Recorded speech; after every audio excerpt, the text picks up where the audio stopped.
14 years ago, the landing. The dropship rumbled through the thin, dusty atmosphere, heat flaring across the hull as it descended toward the planet's scarlet surface. One of hundreds landing, Hayes sat strapped into his seat, rifle resting across his lap, eyes tracing the shifting glow of the cabin lights.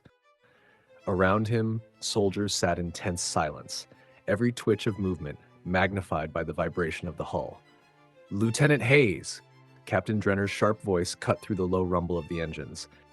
"You and second squad will hit the ground first. Secure the perimeter, establish a defensible position. Orders are to hold until the main drop arrives."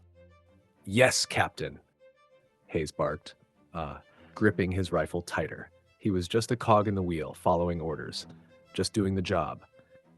Grateful for a CO who used his head, he silently counted the seconds until boots hit the ground. The ramp hissed and lowered, a wave of red dust and searing heat filling the cabin. Hayes squinted through the viewports. The planet was a nightmare, a single supercontinent, a vast stretch of jagged black rock and cracked crimson soil. Nothing lived here. No plants, no animals, no birds, only the dead, suffocating silence of a world the bugs had claimed. The dust clung to his skin, biting at the gaps of his armor, and the heat pressed against him like a living thing. "Listen up, boys," Captain Drenner's voice boomed over the comms. "Bugs are always thicker and stronger on these single-continent worlds. We dig in and give them hell. Once we locate the Hive Queen, we send her back to the abyss she came from." The dropship touched down in a small clearing chosen amid jagged outcrops of stone. Hydraulics hissed as the ramp extended, and soldiers deployed with practiced precision. Hayes followed, scanning the barren expanse. Red dust settled into every seam of armor and weapon, a thin film that made the world feel unreal. The silence pressed in, heavy, suffocating, like it could crush a man. They worked quickly, setting up a perimeter, markers, sensors, defensive emplacements. Every movement was measured, methodical, aware the swarms could erupt at any moment. Yet for now, the world seemed frozen in nightmare calm.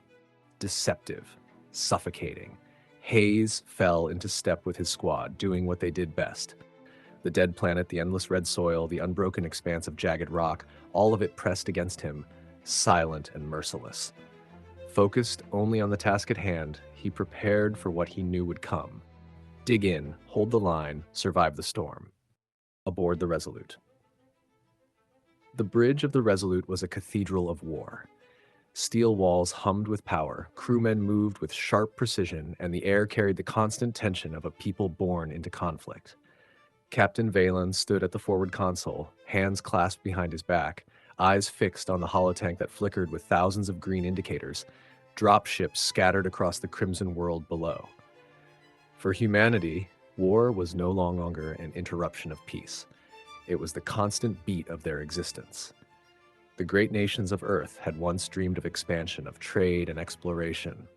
That ended generations ago, the first time the swarm descended. Now every child of humanity was born into the warrior path, trained to fight, to endure, to kill. The Resolute's bridge crew were no exception. "Captain, drops across sectors are reporting secure landings," the comms officer said, voice crisp. "All perimeters established, no contact yet." Valen gave a curt nod, a man carved by decades of command. "Good. Hold positions and maintain overwatch." A soft beep, beep, beep interrupted. The holotank flickered, red icons blooming across the surface. "Sir, contacts," the comms officer said, her voice tightening. "Drop point 6-8. The console erupted with alarm. 283 drop points now reporting bug contact. The bridge crew stiffened, faces set in grim determination. The XO, Commander Wren, stepped closer. "They're hitting hard, Captain, multiple swarm vectors converging." "Can we provide orbital support to our boys on the ground?" Valen demanded. "Yes, sir," another officer barked. "Then fire when ready." The Resolute shuddered as its ventral batteries came alive, hurling torrents of mass-accelerated tungsten blocks, each one shaved from internal reserves, and hurled at railgun speed toward the planet's surface. They struck like meteors. On the ground, colossal explosions rippled across the horizon, detonating bug hordes just beyond the fragile defensive rings of humanity's soldiers. "Direct hits," the gunnery officer confirmed. "Ground forces report relief." The moment of triumph evaporated with a piercing alarm. "Sir," the sensor officer's voice cracked. "Heavy bug fire incoming from the surface." On the forward viewport, streaks of blazing light tore through the atmosphere, plasma bolts the size of shuttles arcing upward toward the fleet. "Invasive maneuvers," Wren bellowed. "Brace for impact." The first salvo slammed into the Resolute's hull. The ship groaned under the strike, plating buckling and sparking as molten shrapnel scattered into the void. Crew staggered but held their posts.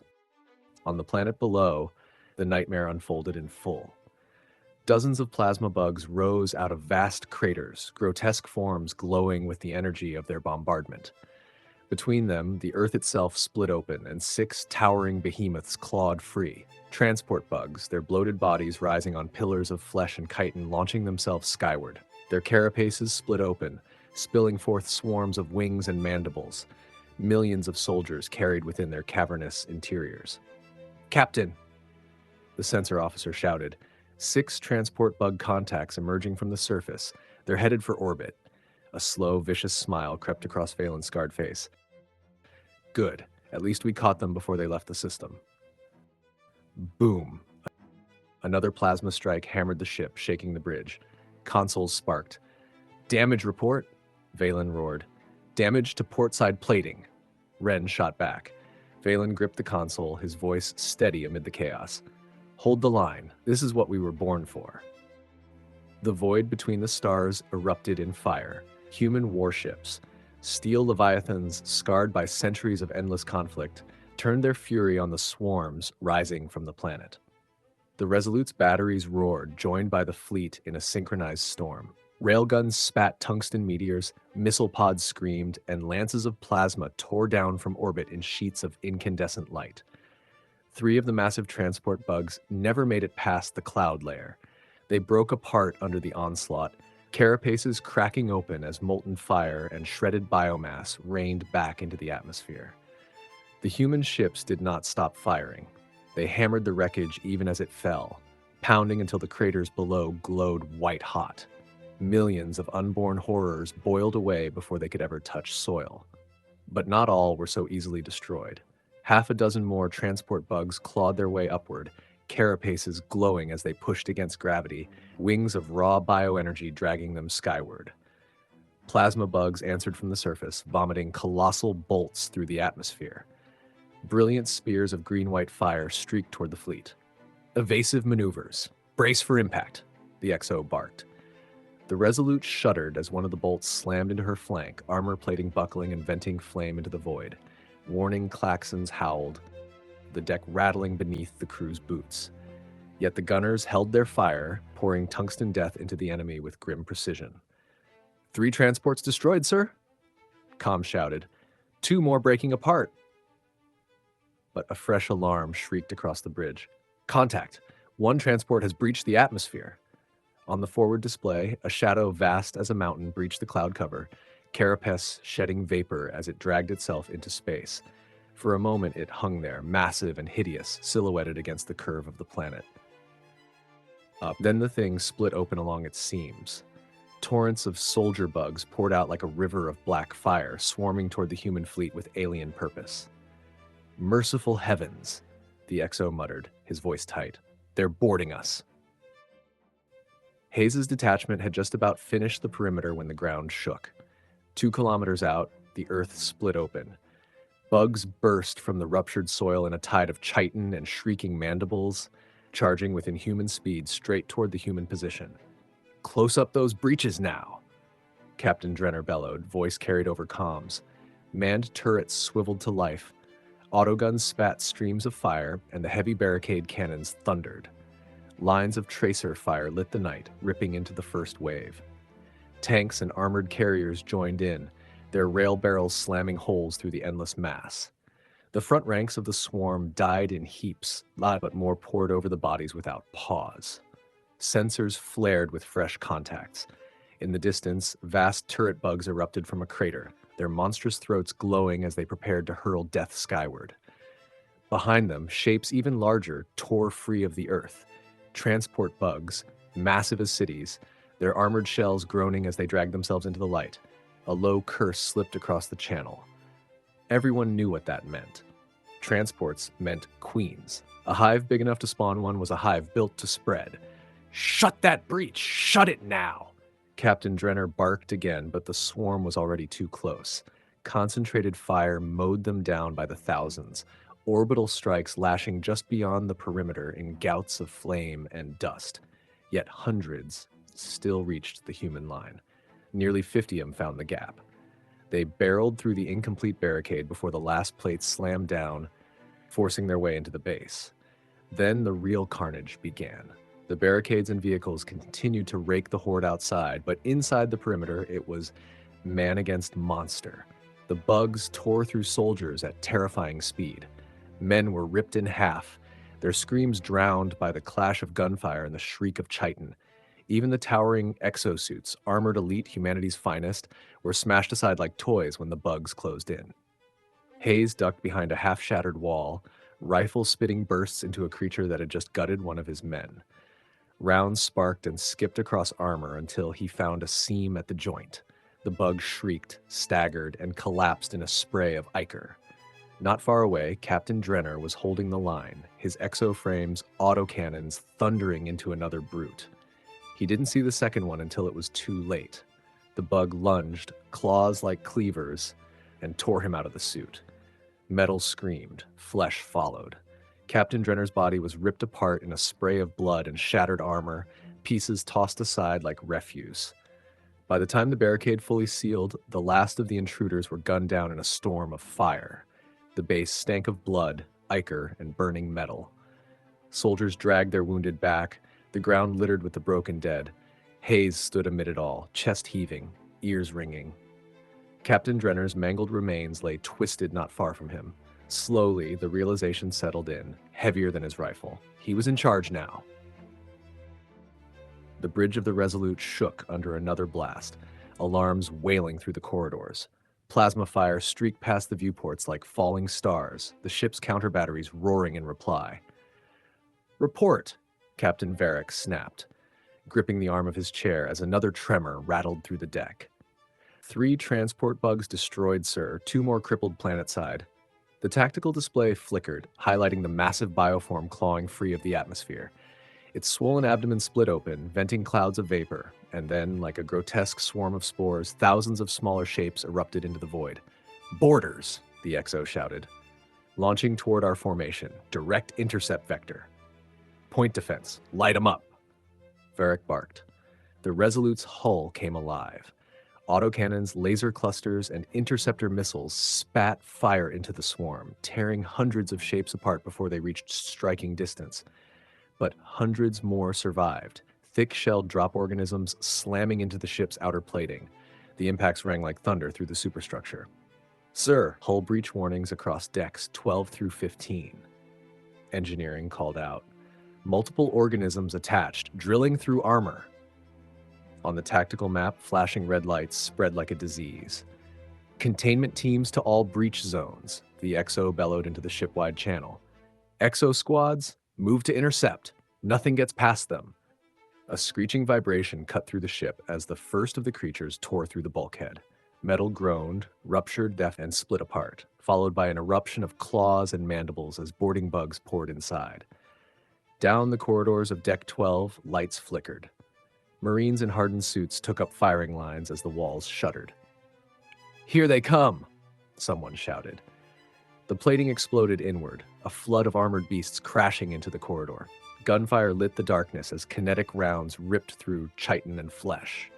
The Resolute groaned under the strain, the deck vibrating as boarding alarms howled. On the main display, the monstrous silhouette of the transport bug loomed against the planet's curve, its abdomen pulsing as it spewed more living ordnance into orbit. "Captain, we're losing containment on decks 12 and 13, the XO barked.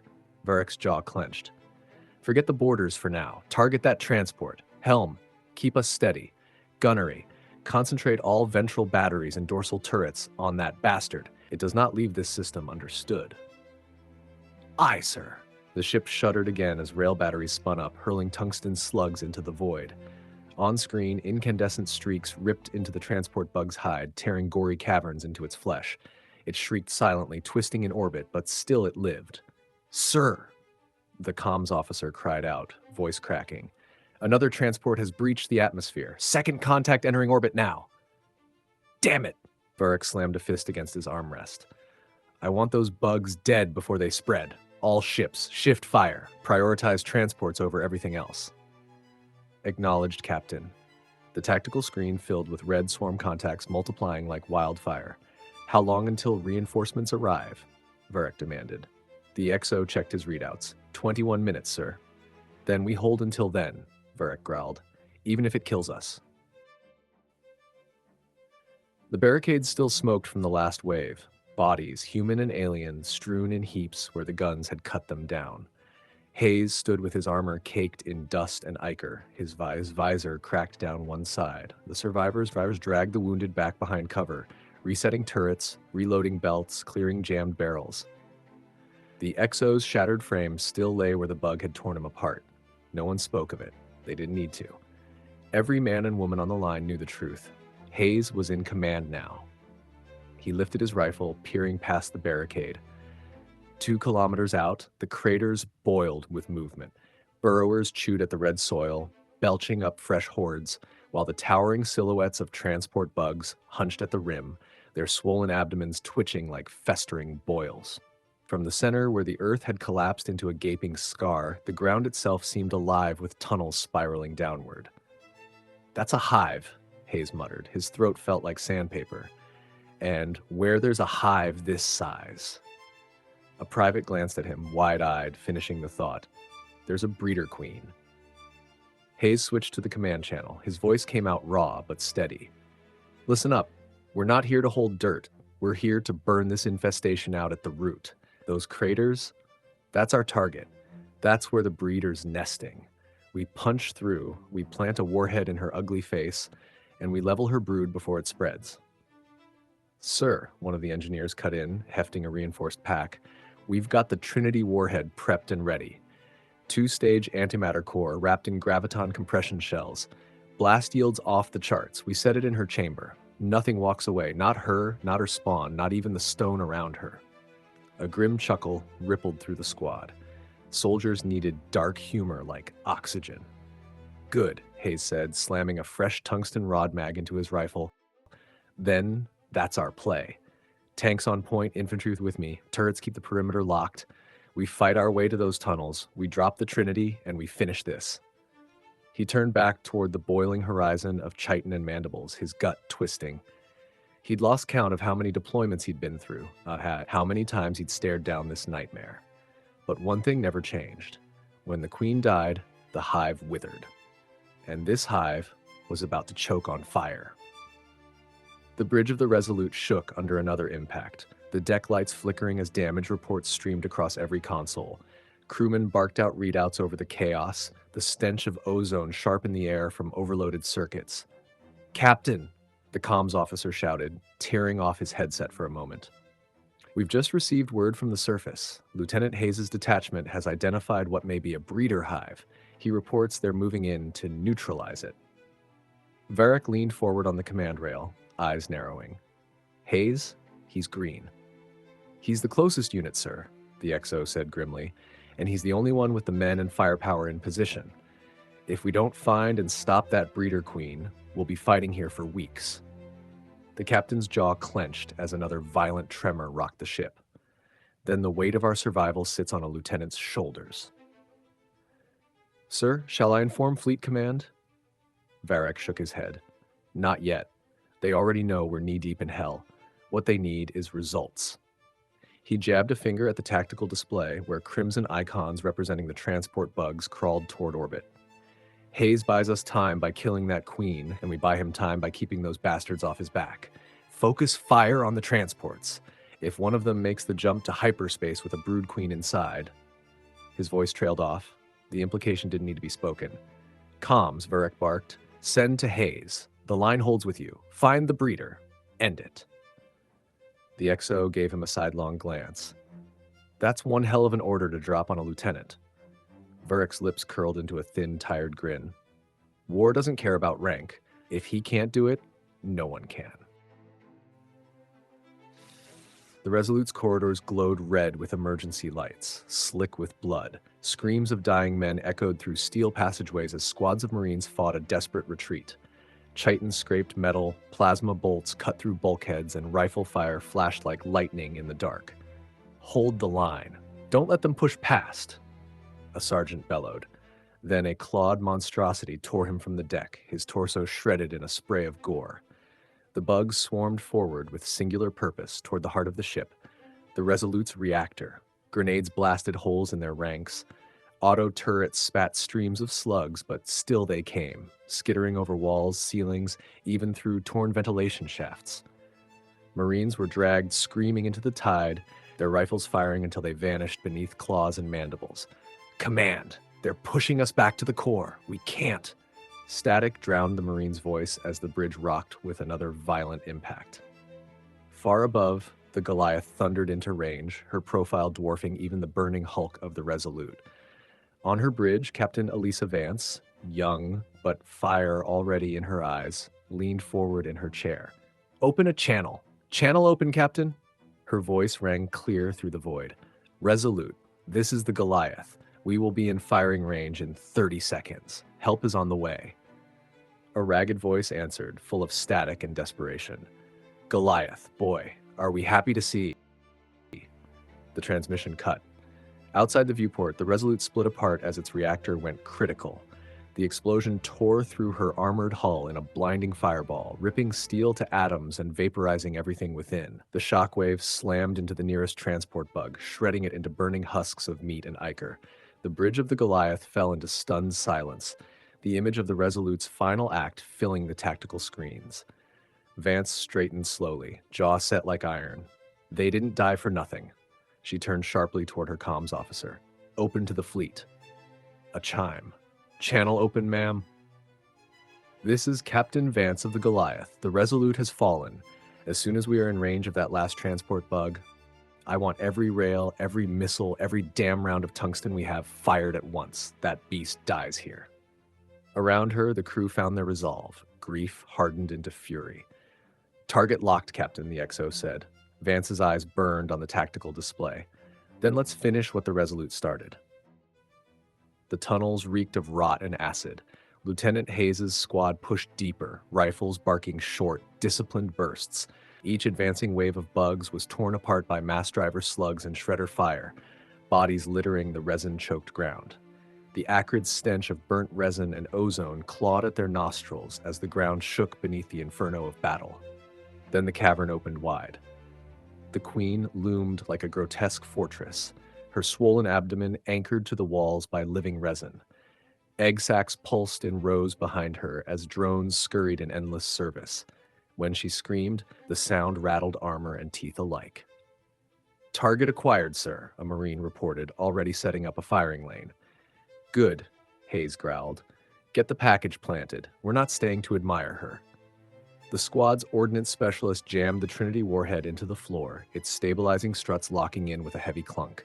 The light flashed armed. Hayes keyed his comms. "This is Lieutenant Hayes, 2nd Squad to command. Breeder Queen is confirmed. Package is armed. Preparing for exfil." The reply came sharp. "Copy that, Lieutenant. All units break contact and prepare for immediate extraction." Across the surface, battered human squads disengaged. Tanks reversed out of kill zones, railguns laying down covering fire.